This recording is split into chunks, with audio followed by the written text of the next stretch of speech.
አርሰናል 3-1 ይረታል ብሏል። የጃቪ ደግሞ በጣም አበዛው። በዛሬው ቻምፒዮንስ ሊግ ጨዋታ ላይ ማለት ነው ታላላቅ ተጫዋቾች ፕሪዲክሽናቸውን አስቀምጠዋል። እናንተ የማን ተጫዋች ፕሪዲክሽን ልክ ነው የሚለውን ኮሜንት ላይ ታስቀምጡልኛላችሁ። ተመልከቱ እስኪ የሲልቫን ፕሪዲክሽን ተመልከቱ። አርሰናል 1-0 ይረታል ብሏል። እንግዲህ ሲልቫ። ሁለተኛውን ተመልከቱ። ጃቪ አርሰናል 3-1 ይረታል ብሏል። የጃቪ ደግሞ በጣም አበዛው። ሉክ ያያ ቱሬን ተመልከቱ 2-0 ያልቃል ብሏል። ደግሞ ያያ ቱሬ። ሉክ ደግሞ ፈርዲናንድን ተመልከቱ አርሰናል 1-0 ይረታል ይላል።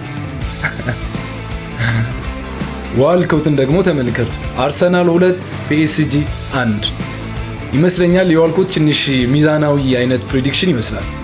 ኤኒዌይስ የየትኛው ተጫዋች ፕሪዲክሽን ለእናንተ በጣም የተሻለና ሚዛናዊ የሆነ ፕሪዲክሽን ነው የሚለውን ኮሜንት ላይ ታሳውቁኛላችሁ። አርሰናል ደጋፊዎች ማለት ይቻላል ይሄኛውም እንደ ፕሪሚየር ሊጉ ዋንጫ አንስታችሁ የምትደሰቱበት እንዲሆንላችሁ ምኞቴ ነው። ማን ይመቻችሁ ለማለት